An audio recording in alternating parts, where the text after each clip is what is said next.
নমস্কার বন্ধুরা, food point of দীপিকায় আপনাদের সকলকে স্বাগত। আমি দীপিকা। আজকে আপনাদের সাথে শেয়ার করব দারুণ স্বাদের একটা সয়াবিন রেসিপি। চলুন তাহলে রেসিপিটা শুরু করা যাক। রেসিপিটা বানানোর জন্য এখানে আমি 100 গ্রাম সয়াবিন 15 মিনিট আগে হালকা গরম জলে ভিজিয়ে রেখেছিলাম। এইবার জলটা চেপে চেপে সয়াবিনগুলোকে আমি একটা বাটিতে তুলে নিচ্ছি।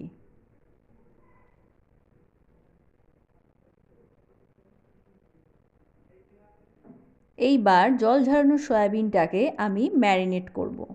তার জন্য প্রথমেই যেটা লাগবে সেটা হলো দুটো ডিম। এখানে দুটো ডিম আমি ফাটিয়ে দিয়ে দিচ্ছি।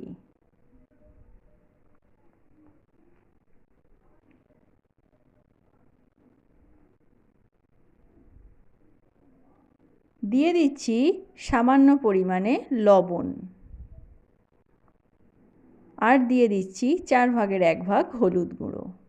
এই লবণ, হলুদ আর ডিমটাকে খুব ভালো করে সয়াবিনের গায়ে মাখিয়ে নেব।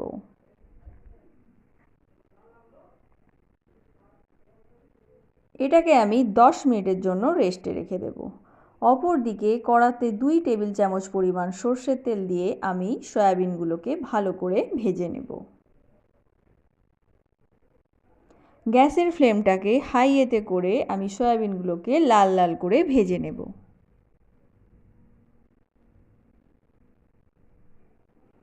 দেখুন সয়াবিনের গায়ে একটা খুব সুন্দর ডিমের কোটিং হয়ে গেছে। এইবার আমি সয়াবিনটাকে তুলে নিচ্ছি। অপর দিকে একই কড়ার মধ্যে আমি 2 টেবিল চামচ সর্ষের তেল দিয়ে দিচ্ছি কিছুটা পরিমাণ কেটে রাখা আলু।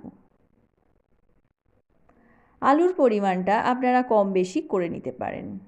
আলুটাকেও ভালো করে নাড়াচাড়া করে লাল লাল করে ভেজে নেব।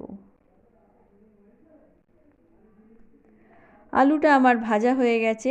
এইবার এটাকে তেল থেকে উঠিয়ে নেব।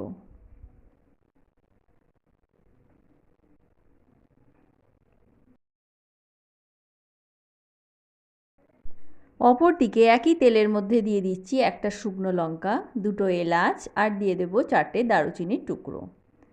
মশলাটা একটু ভাজা ভাজা হয়ে গেলে এর মধ্যে আমি অ্যাড করে দেব দুটো বড় সাইজের কুচি করে রাখা পেঁয়াজ। পেঁয়াজটা দিয়ে নাড়াচাড়া করে হালকা লাল করে ভেজে নেব।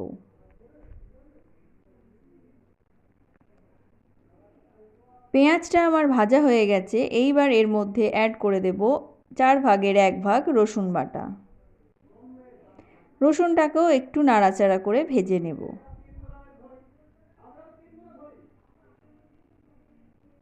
এইবার অ্যাড করে দিচ্ছি 4 ভাগের 1 ভাগ আদা বাটা।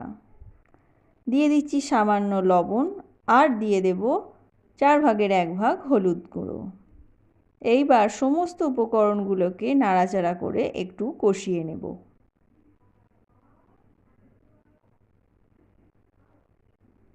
এইবার এর মধ্যে অ্যাড করে দিচ্ছি একটা বড় সাইজের পেস্ট করে রাখা টমেটো। আপনারা গোটা টমেটো কুচি করে দিতে পারেন, তবে পেস্ট করে দিলে গ্রেভিটা ভালো হয়। এর মধ্যে অ্যাড করে দিচ্ছি হাফ টেবিল চামচ পরিমাণ লঙ্কার গুঁড়ো, আর দিয়ে দেব হাফ টেবিল চামচ পরিমাণ কাশ্মীরি লঙ্কার গুঁড়ো। এইবার ভালো করে মিশিয়ে নাড়াচাড়া করে মশলাটাকে একটু কষিয়ে নেব। মশলাটা আমার কষানো হয়ে গেছে। এইবার এর মধ্যে অ্যাড করে দিচ্ছি আগে থেকে ভেজে রাখা আলু। আলুটা দিয়েও একটু ভালো করে কষিয়ে নেব।